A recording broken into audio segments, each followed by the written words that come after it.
Azad Samaj party के प्रमुख और नगीना से लोकसभा सांसद चंद्रशेखर आजाद इस वक्त हमारे साथ मौजूद है बातचीत के लिए। सर, नीट के मुद्दे को लेकर जिस तरह से संसद में हंगामा देखने को मिला, विपक्षी पार्टियों की तरफ से सरकार को घेरने का काम किया जा रहा है।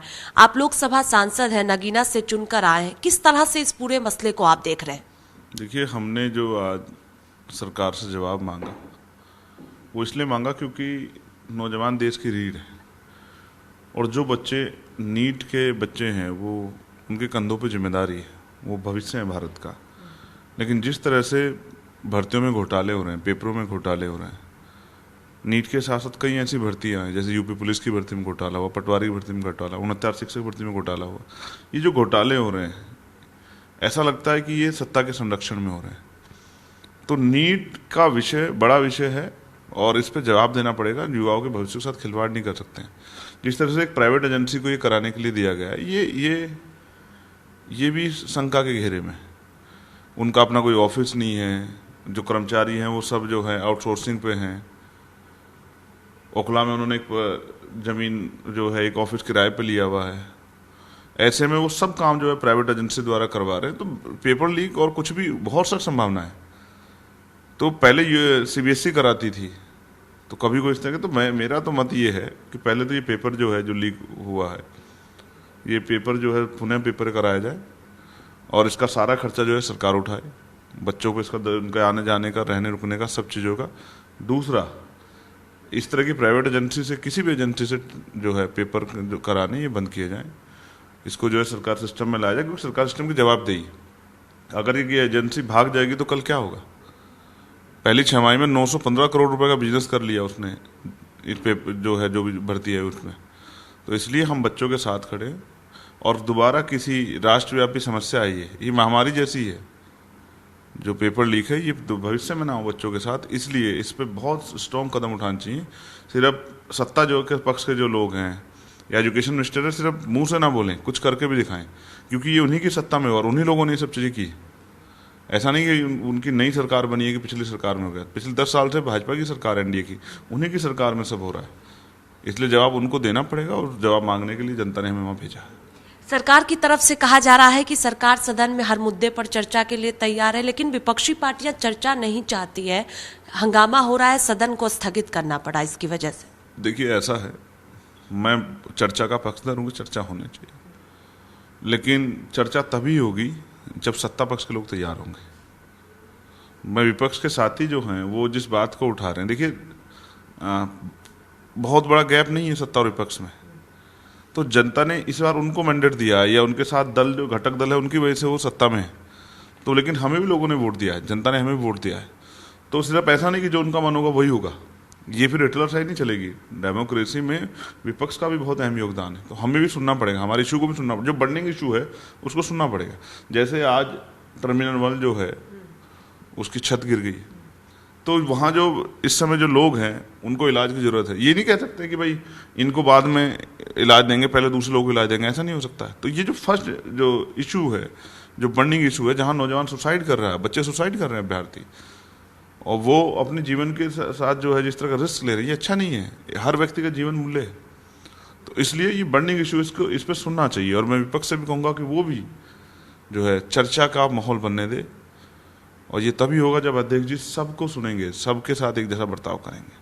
चंद्रशेखर आजाद इस मुद्दे को संसद के अंदर उठाएंगे आने वाले दिनों? हम तो आज भी तख्ती पकड़ के खड़े थे कि ये होना चाहिए, नीट के बच्चों को न्याय मिलना चाहिए। और नीट ने आगे कोई भी भर्ती जो है वो किसी ऐसी एजेंसी से ना हो जो प्राइवेट एजेंसी हो, और उसका पेपर लीक ना हो, इसकी पहले से तैयारी करनी पड़ेगी, क्योंकि बहुत बड़ा झटका लगता है बच्चों को। हमारे यहाँ यूपी में लगभग 50 लाख के करीब बच्चों ने पेपर दिया था, और पेपर जब लीक हुआ तो बहुत बच्चों ने जो है पीड़ा जाहिर की, उनके परिवार ने पीड़ा जाहिर की। तो एक बड़ी तकलीफ होती है, क्योंकि बच्चा तैयारी करता है कई महीने, और जब पेपर दे के आता है तो संतोष होता है मन में कि रिजल्ट जब आएगा तो उनके मैं कामयाब हो जाऊंगा। लेकिन जैसे पेपर देकर निकलता है पता लगता है लीक हो गया, तो बहुत तकलीफ होती है। तो सत्ता में बैठे लोगों को, और विपक्ष तो समझता है, लेकिन सत्ता के बैठे लोगों को भी और मंत्रियों को भी, और स्पेशली प्रधानमंत्री से मैं निवेदन करूँगा कि उनको हमारे नौजवान बच्चों का दर्द समझना चाहिए। विपक्षी पार्टियां इस मुद्दे पर एकजुट नजर आ रही हैं। क्या चंद्रशेखर आजाद भी विपक्षी पार्टियों के साथ है नीट के मुद्दे पर आवाज उठाने के लिए? मैं तो वहां गया ही हूँ आवाज उठाने के लिए, और मैं इशूज बेस मेरा जो है विषय है, तो मैं तो नीट के बच्चों के लिए हर लड़ाई लड़ने को तैयार हूँ। अगर मुझे सड़क पर जाकर आंदोलन करना पड़ा तो उसके लिए भी तैयार हूँ। मैं तो जंतर मंतर भी गया था, तो मैं तो नीट के बच्चों के साथ हूँ। विपक्षी पार्टियों के नेताओं द्वारा भी बातचीत हुई है आपकी? बहुत सारे इशू आएंगे, देखेंगे विपक्ष की जो पार्टी जिनको आप विपक्ष कह रहे हैं वो कितना हमारे इशू पे हमारा साथ देंगे। देखते हैं, हम बच्चों के साथ हैं, नीट के जो बच्चे हैं जिनकी तकलीफ है उनके साथ खड़े हैं। किसी पार्टी के नेता ने बातचीत आपसे नहीं की है कि इस मुद्दे पर साथ आए? नहीं, हमें ऐसा है, हमें जो हमारा इशू है और जो गलत हो रहा है उसके खिलाफ हमें आवाज उठानी है। उसके लिए हमें किसी पार्टी की नियुक्ति की जरूरत नहीं है। जो गलत होगा हम उसके लिए आवाज उठाएंगे, और जब कोई सही होगा तो फिर हम उसकी भी समीक्षा करेंगे। राष्ट्रपति ने जो कल अभिभाषण दिया उसको लेकर भी विपक्षी पार्टियों ने सवाल उठाया कि राष्ट्रपति की तरफ से जिस तरह से कहा गया कि पिछले 10 सालों में सरकार ने विकास कार्य किए हैं, उसको लेकर विपक्षी पार्टियों ने कहा, खासतौर पर अखिलेश यादव के बयान का जिक्र करें तो उन्होंने कहा कि सरकार की भाषा थी। आप किस तरह से देख रहे हैं? राष्ट्रपति भाषण जो होता है, अब जनता पता नहीं उसको कैसे समझती है, लेकिन वो सरकार का ही भाषण होता है और वो छपा हुआ भाषण होता है जिसको राष्ट्रपति पढ़ती है। तो मैं तो इस बात के लिए वो था कि उनको बहुत देर खड़े होकर उसको पढ़ना पड़ रहा था, जबकि मैंने देखा, क्योंकि मैं फर्स्ट टाइम जो है मेंबर हूँ, तो उनके जो सुरक्षा कर्मी थे वो बदले गए उसी बीच में। 2 सुरक्षा कर्मी थे, तो मैं तो चाहता था कि वो आराम से एक बार बैठ जाएं, क्योंकि वो बड़ी है हमारी, हम उनका सम्मान करते हैं, हमें ही में, तो फिर दोबारा जो बचा हुआ दोबारा पढ़ लें। लेकिन ये जो लिखा हुआ पढ़ने की प्रक्रिया ये पहले से डिसाइडेड, तो सरकार का पेपर है तो पढ़ दिया, लेकिन उसमें जमीनी सच्चाई कितनी है ये, इसके लिए मैंने कल भी अपनी बात रखी थी कि उन्होंने कहा कि भाई बाबा साहब अम्बेडकर को कोट किया कि भाई उन्होंने कहा वीकर सेक्शन जब तक अपलिफ्ट नहीं होगा, तो कहाँ वीकर सेक्शन? आप 80 करोड़ लोगों को तो सस्ता राशन दे रहे हैं, ये तो आप ही की सरकार कह रही है। और आप खुद ही देख रहे हैं कि जो है न्यूनतम वेतन जो है कितना कम हो गया है, और प्रति व्यक्ति आय पे क्या स्थिति है भारत की, ये भी देखने का विषय, और इकोनॉमिक रूप से जो है हम लोग कहाँ खड़े हैं ये भी देखने का विषय, और साथ साथ जिस तरह से प्राइवेट सेक्टर आगे बढ़ रहा है, तो सरकारी सेक्टर यानी कि जो वो थी अधिकार था जनता का वो खत्म हो रहा है। हेल्थ क्या इशू कंडीशन है हमारी, उस पर भी राष्ट्रपति जी को बोलना चाहिए था। एजुकेशन की क्या कंडीशन है हमारी, उस पर भी बोलना चाहिए था, और हमारी कानून व्यवस्था पे बोलना चाहिए था, कानून व्यवस्था की स्थिति क्या है।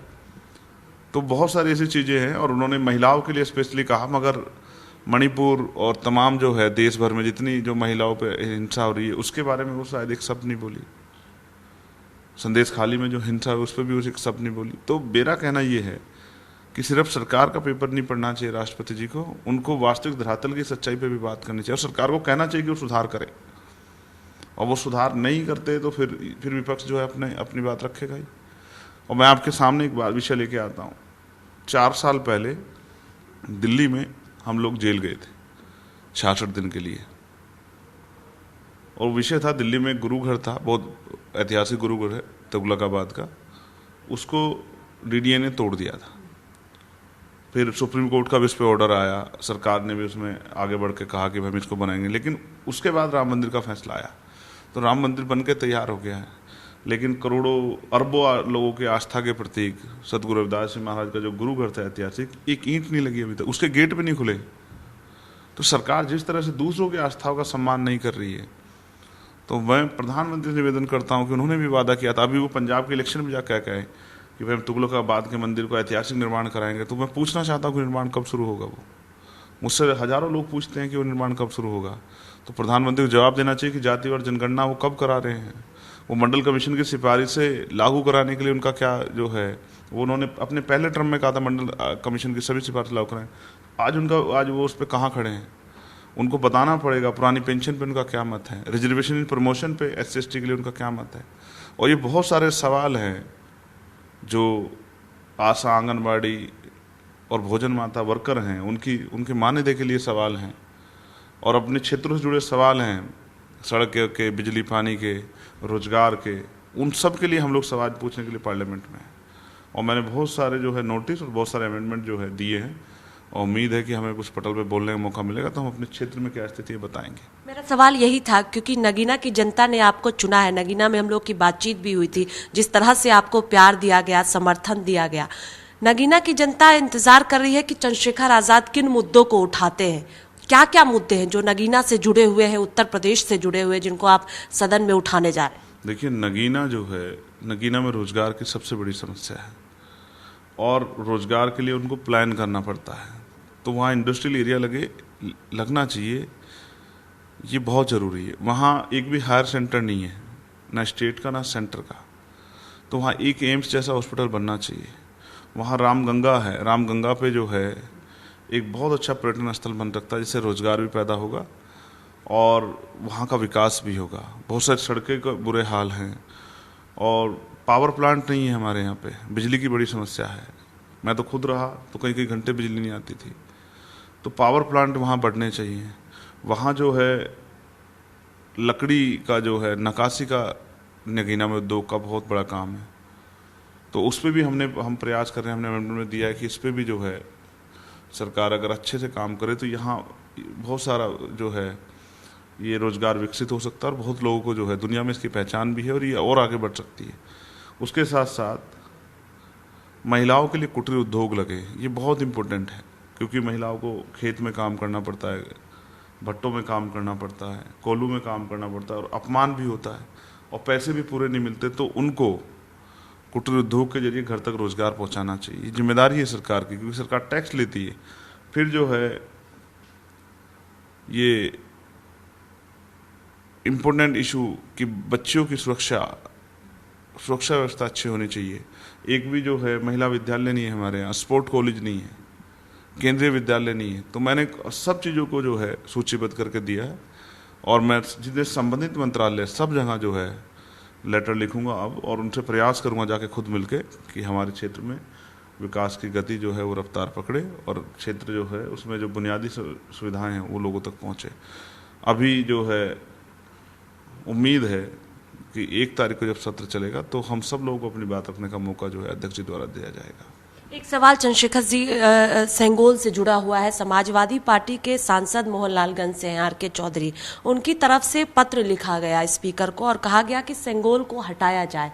आप इस मांग को किस तरह से देख रहे हैं? देखिए, मैं कहूँगा कि पूरा विपक्ष को मिलकर आवाज उठानी चाहिए, किसी एक मेंबर ऑफ पार्लियामेंट के भरोसे न छोड़ के सब लोगों को पत्र लिखना चाहिए। अगर किसी बात पे आपत्ति है तो अब विपक्ष जो है ना अलग अलग विषयों पे बटाना दिखाई दे तो बहुत अच्छा होगा। जब आपने वोट जनता से जाके मांगे इकट्ठे होके, तो जो विषय आप समझते गंभीर है, ये होना चाहिए, तो उस पर सब लोग, नेता विपक्ष से लेकर सब लोग एक आवाज होकर बोले तो बहुत अच्छा रहेगा। और अगर ऐसा नहीं करते हैं तो लगता है कि वो सिर्फ जो है किसी विशेष उद्देश्य के लिए किया जा रहा है। मांग की गई है कि संविधान की कॉपी वहां पर रखी जाए सेंगोल को हटाकर। आपको लगता है सही मांग है? ये लगता है चंद्रशेखर आजाद? मेरी मांग तो यह है कि देश संविधान से ही चले, देश में जो संवैधानिक शक्तियां हैं उनका दुरुपयोग ना हो और संवैधानिक जो ताकत है उसके जरिए जनता के हितों का काम हो। मुझे तो ये लगता है कि जिस दिन संविधान पूर्ण रूप से लागू होगा उसी दिन देश में जो है गरीब, कमजोर, किसान, मजदूर तमाम लोगों को सम्मान का जीवन मिलेगा और उनके जीवन में बदलाव होगा। और मैं तो मानवता को मानने वाला व्यक्ति हूँ। आज ही के दिन मुझे 1 साल पहले गोली लगी थी, यही समय है जब मेरी हत्या करने का प्रयास किया था, लेकिन हमारे संतों, गुरुओं, महान पुरुषों के आशीर्वाद से मैं जिंदा हूँ, मेरी माँ बहनों के आशीर्वाद से, मेरे भीम आर्मी आज़ाद समाज पार्टी के साथियों के प्यार से।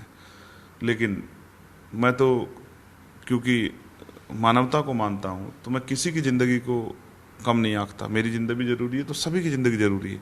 तो जितने जो हैं जुल्म जाति भीड़ द्वारा की जा रही है, जिसको मॉब लिंचिंग कहते हैं, चाहे वो दलितों की हो, मुसलमानों की, आदिवासियों की, या किसी की भी हो, या भीड़ द्वारा महिलाओं का जो अपमान है, ये बंद होना चाहिए।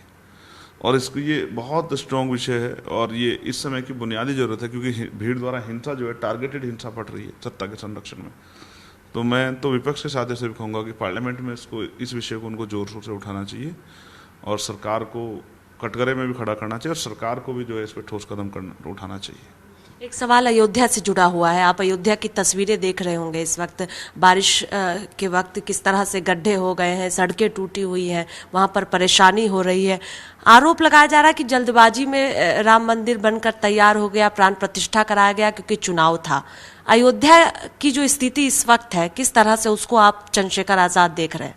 वह अयोध्या की जनता ने अपना फैसला दे दिया और मैं देख रहा हूँ देश के में रहने वाले उन लोगों को जिनके पास खाने को रोटी, जब बारिश पड़ेगी और कई दिन रोजगार नहीं मिलेगा तो जो भूखे पेट सोएंगे, मैं उनके बारे में सोच रहा हूँ।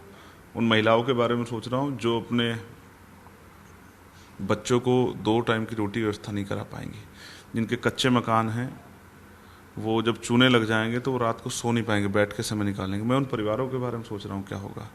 देखिए,